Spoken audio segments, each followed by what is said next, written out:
Daniel Padilla update. Congrats kay DJ sa bago niyang business na J Castles, kung saan isa sa mga co-owners ng New Theme Park sa Tanawan, Batangas. Wala pa tayo noon, so ngayon gumawa tayo. An interview ni Miss MJ Marfori kay DJ. Tanawan, Batangas. Business era ngayon si DJ. Doon tayo sa mas creatives, conceptualize, diba? Mas doon naman ako. And siyempre, hands-on, diba? Dahil gusto natin buhay na experience sa tao. Hindi naman tayo pwede gumawa lang ng amusement park. Kaya kong kanta. Ano lang yan? Yung mga ba't ba sa viral niya? Oo, masyadong okay yung mga tao. Nag-enjoy lang ako. Oo, yung tao. Thank you.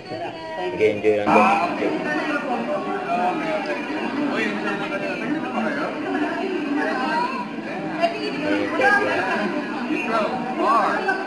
Media kay DJ.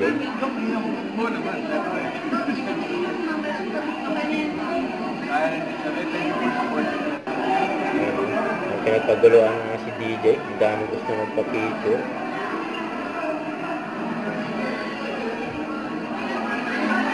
Sa bagong business si DJ, J Castle.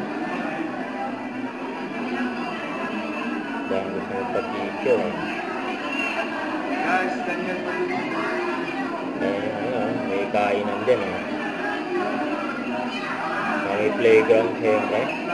Enjoy yung mga bata. Hindi kasi. Ito pa yung mga picture ni DJ. Sa bago niyang business na J Castle sa Tanawan, Batangas. Congrats kay DJ. Business era yan. Ayun pa nga yung mga fans. Huwag kalimutan mag-subscribe, click ang notification bell for more update. Ito po ang Richard Reaction Vlog. Bye guys, thank you for watching.